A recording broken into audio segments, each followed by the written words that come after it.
Hello, and welcome to Political Forum on Wednesday, October 1st.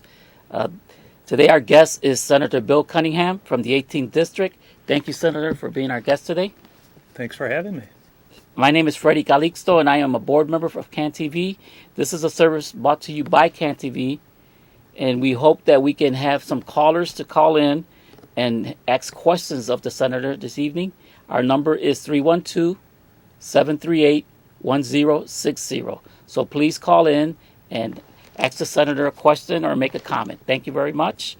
And we'll begin, Senator, by asking you to talk a little bit about your district and maybe about how long have you been Sure. in the Senate seat. Okay. I know you've been there in Springfield before as a state rep, you mentioned. That's right. That's right. Well, first, my district includes both portions of the city and the southwest suburbs of Cook County.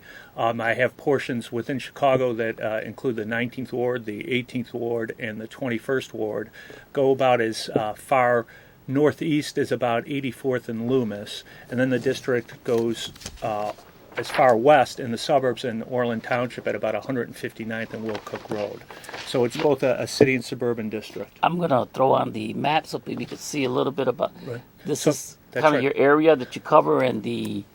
That's right. Covers both, as I said, the city and suburbs. So it's one of the bigger districts in Cook County because I have in the suburban portion a lot of forest preserve. So it covers a lot of ground. And I've been the senator for just a little bit over a year and a half for the 18th district. Prior to that, I served for 2 years as a state representative in the same general area. I myself am a resident of Beverly. Great. Well, good. Thank you for that. There are several topics that I have that I want to talk to you about. We're hoping we get callers. Please call us at 312-738-1060. But let's just get into some conversation about things that are happening in your district. I know you're an advocate for special needs children. You want to talk a little bit about that's that? been one of the things that I've spent a lot of my time on while I've been in the legislature. You know, one of the first meetings I had when I got elected to the House was with a group of parents who had special needs children in my office. And to see all the work they had to do to make sure that their kids got the services they need from the school systems really struck me.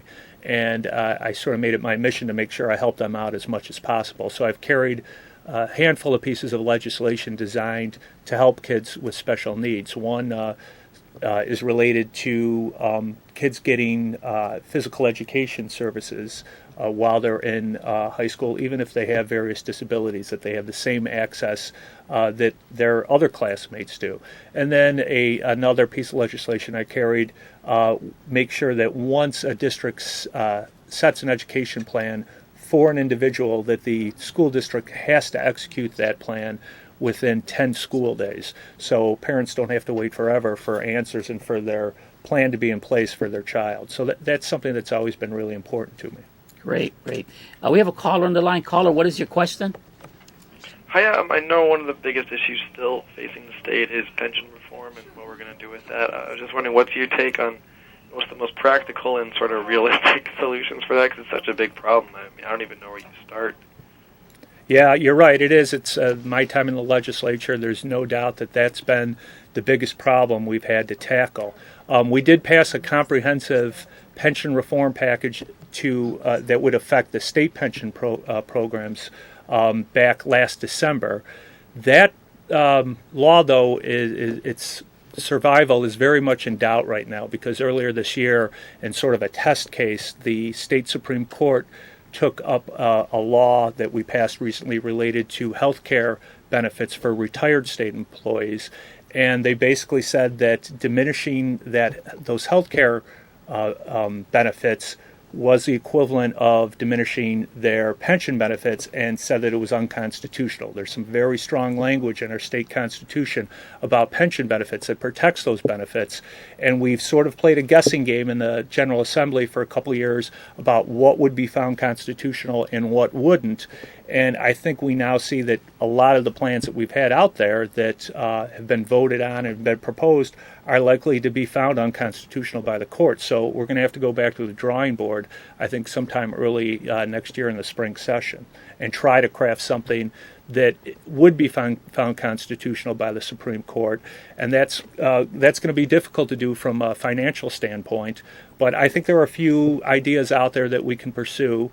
One idea is to re-amortize the debt, the pension debt. That's the thing we have to deal with, and that debt exists because the state skipped pension payments, the employer payments into those systems for years, and we have to make up for all those skipped payments.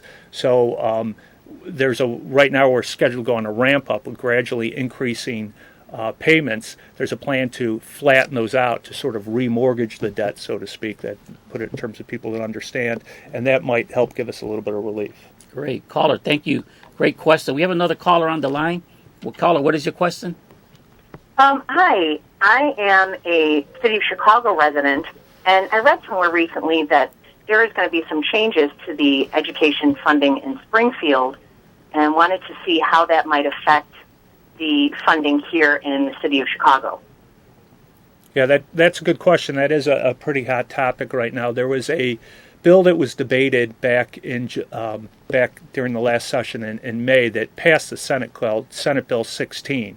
And it was an effort by a downstate senator named Andy Menard to reformulate the way the state funds education. That's something that hasn't been changed. It's been in place, the funding formula, for about 25 years.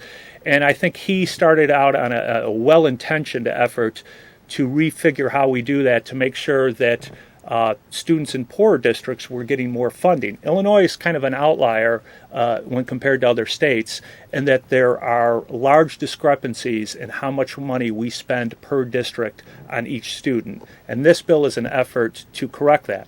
I, however, voted against the bill because when you broke down the numbers, the majority of schools in my district, in fact, there's 11 different school districts that I represent, all but one of them lost funding in this formula, including the Chicago Public Schools.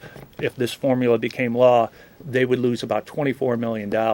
So while I think it's a well-intentioned plan, I think that it definitely needs to be changed before I can support it. I can't vote for something that I think is going to have the effect of raising the property taxes of my constituents. That's how we fund education primarily in Illinois, is through property taxes. And if the state rolls back its support for local school districts, that's going to put pressure on those school districts to raise their property taxes. And I think that we're dependent too much on property taxes as it is, particularly the districts that I represent.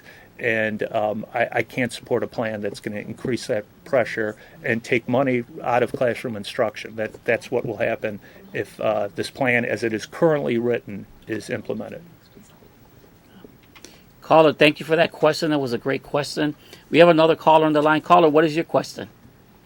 I was just looking at the program, and I noticed that Evergreen Park is part of your area, and I was just wondering what's going to happen with that Evergreen Plaza Mall. Yeah, that's an interesting question. The Evergreen Plaza, one of the oldest indoor shopping malls in the country, one of the first ones ever built back in the 50s, has been vacant now for a couple of years. There's just a few businesses around the edges of the property that are open. It's a mall I spent a lot of time in growing up. I grew up in Beverly, about 6 blocks away from the mall, so spent a lot of time there as I was growing up. The Village of Evergreen Park has a really good plan in place to redevelop, to essentially tear down the structure that's there right now and put up a series, sort of a larger high-end strip mall sort of plan, where they'd have a few box stores and then other strip mall style stores in between. And they have a lot of interest from some really promising retailers. It's tied up, though, right now in court. There's still a mortgage foreclosure problem for the owner that essentially went bankrupt, and that means they're also in bankruptcy court. And so it's tied up right now. The hope is that sometime in the next couple of months, all that court wrangling will be settled, and then Evergreen Park's prepared to come in with a new developer and tear them all down and build a new sort of high-end retail facility there. And it's something that's really needed. And I think that it's hopefully something we'll see a lot of action on as we move into the new year. Great.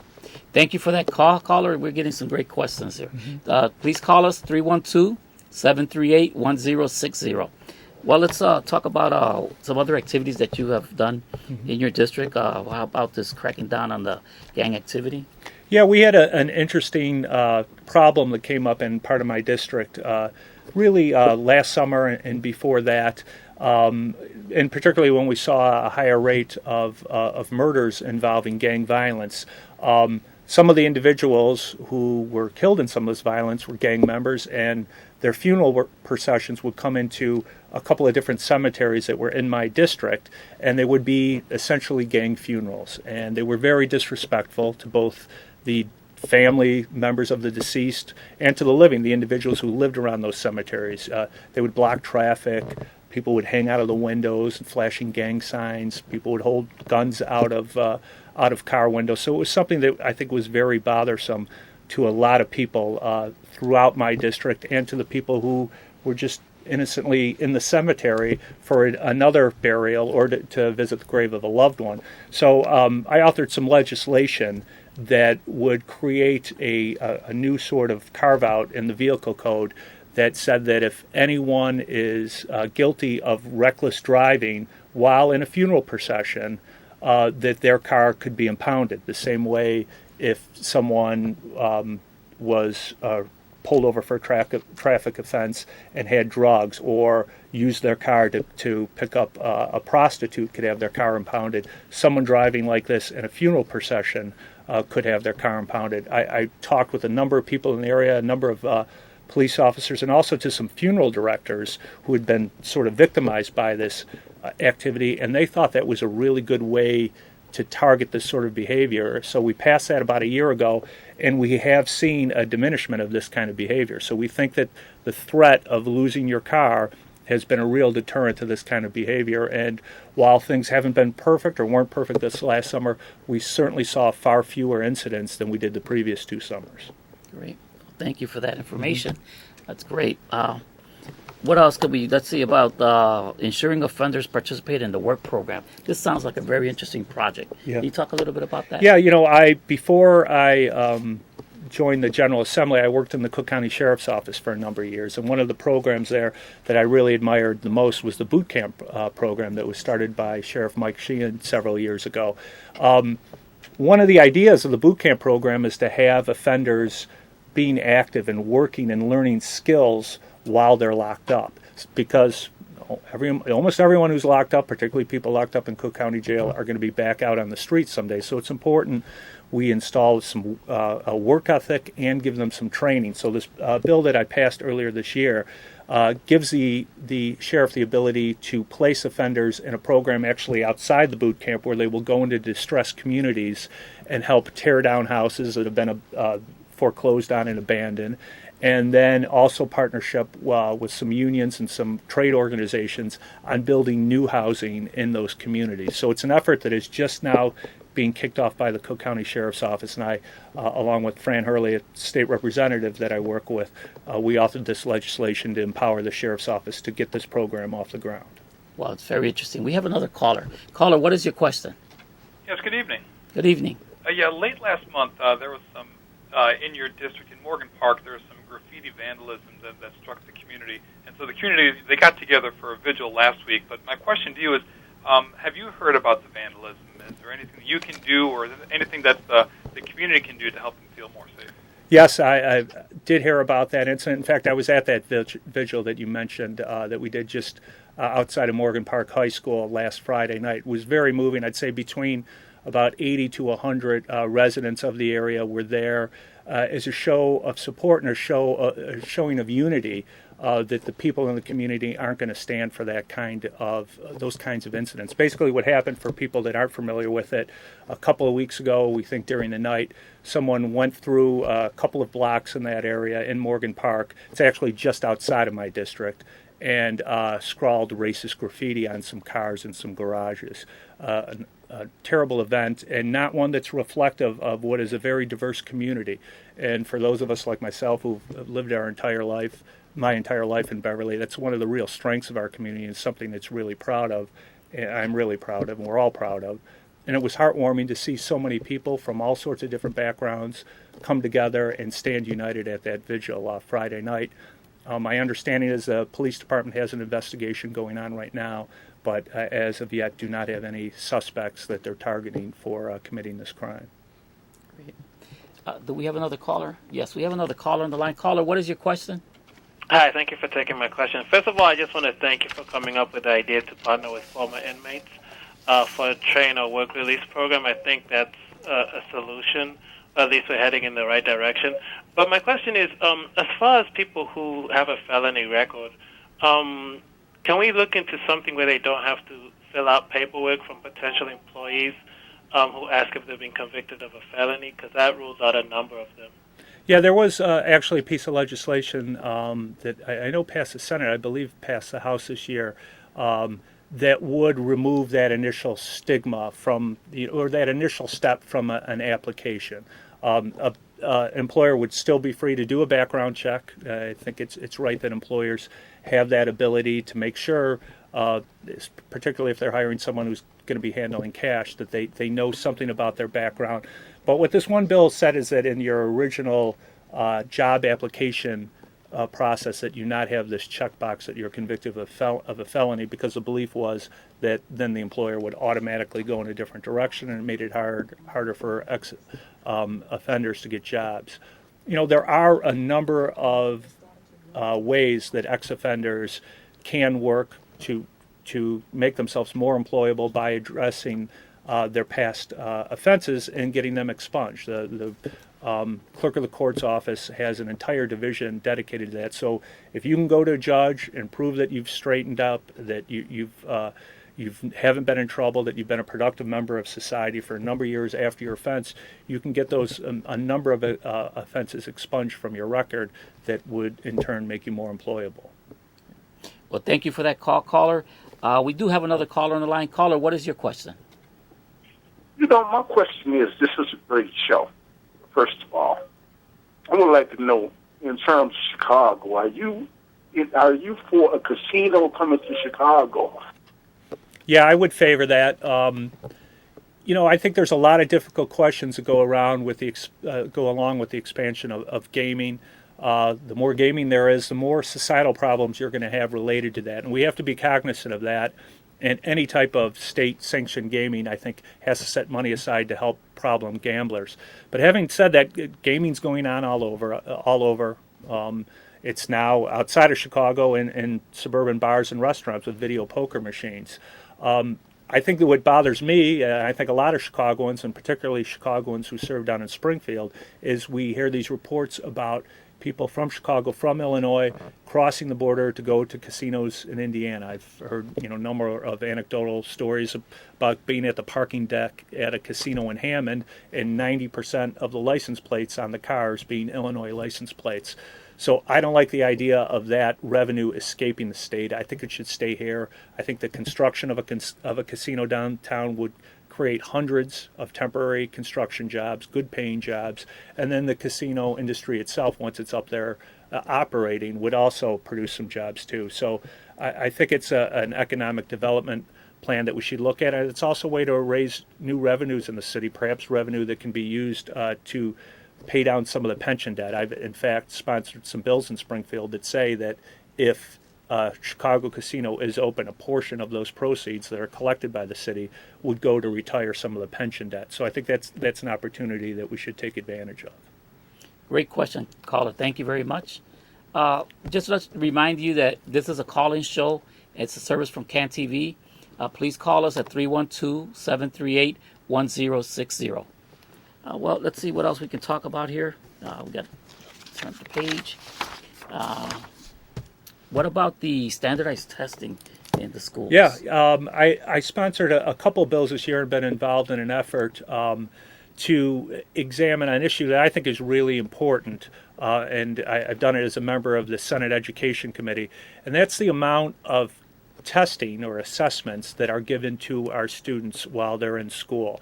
I don't know about you, but when I was in school, we would take a standardized test, the Iowa Basics I took, once a year or once every other year, and that was it. We didn't take any other standardized tests. Today, it's not uncommon for students to take 5, 6, 7 standardized tests during the course of the year, And what happens is the teachers, even though they're not supposed to do this, their jobs depend on their kids getting good test scores, so they do this. They end up teaching to the test. And a lot of the time, instead of being spent on an enriched curriculum, are spent on training kids to take multiple choice tests. And I don't think that that's a very good educational experience for our children.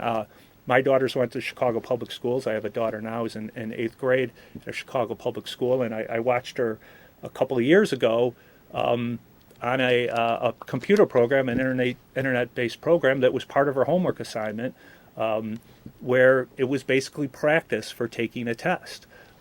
Did nothing to forward the curriculum she was teaching. And in fact, teachers in her school told me that they had to give up some of the lessons that they would do in the past, some research assignments, some art assignments where you try to tie a lesson into a poster board or something. They had to skip those things because their kids had to spend 2 hours a week on this computer program. I think that's a really bad direction that education is going into, and so I've proposed legislation to put caps on the amount of standardized tests that could be given to any student during any school year. And since introducing this legislation, I've had a couple of hearings, and I think there's been a pretty good groundswell of support from parents and from teachers that want to change this. And it's something that I'll be pursuing during the next legislative session. Thanks, caller, for that. What else can we talk about? What about the health insurance for retirees? You talked about that. Yeah. There's a couple issues. Some of them are state related, some are city related. There's a lot of anxiety right now among retired city employees who rely on their insurance plans, their city provided retirement plans. There's talk about canceling those plans, shifting people out of those plans, and increasing fees. I've passed legislation in Springfield as a co-sponsor that would ensure that city retirees continue to get a subsidy so they can keep the plans that they're in right now. I think that's important. It's a promise that was made to these individuals during their time when they were worked, and I think it's important that the government work to make sure they maintain those benefits. Well, thank you. We have another caller. Caller, what is your question? Hi.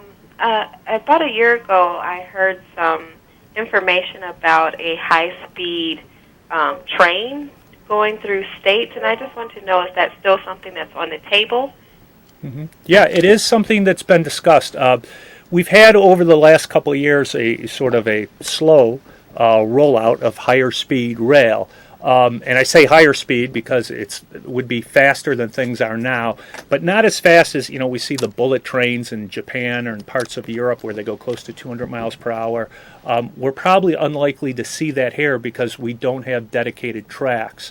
And we're talking about Amtrak, incidentally, doing long range trips, not a metro train. But you need a dedicated rail line for that, and almost all our Amtraks travel on rail lines that they share with freight. So what we've done, and the federal government's appropriated a lot of money for this, is try to improve the rail bed and unsnarl a lot of the spaghetti bowl of rail lines we have here in Chicago, and that's very important. There's more train traffic in Chicago than any other metropolitan area in the city. So we're working to try to untangle that, which will help increase the speed these trains can travel. Right now there's a plan that's being discussed by the Illinois Department of Transportation that would take the main line for Amtrak that goes downstate, down towards Springfield and on to St. Louis, and reroute that and bring it down the old Rock Island Metro line, which cuts down Vincennes through a good part of the South Side, and which I think would be good for the South Side because the part of the plan would be to put a train station in Blue Island, which would be very accessible to Southsiders. So that's a proposal that's out there right now, and I think it's good. I think it would give people more access to a high-speed rail and an alternative when people want to travel around the Midwest region. Great. Thank you for that call. Well, we're running out of time, Senator, so let's talk about some events that you got coming up. Sure. And I'm going to put your office information on the overhead. Sure. We're actually going to have a real interesting event tomorrow night that I'm co-hosting with State Representative Fran Hurley at the ag school at 111th in Pulaski on the southwest side, and it's a burglary seminar that we have put on by an ex-offender who used to be a house burglar. We've had him throughout the district. It's been a very well-received program where he gives tips to our constituents on how to protect their house, and he also has a really good personal story to tell too about how he's overcome his criminal past. That sounds very interesting. That is great. That is awesome. Well, we're about just out of time. Thank you for being here as our guest, and thank you for sharing your questions.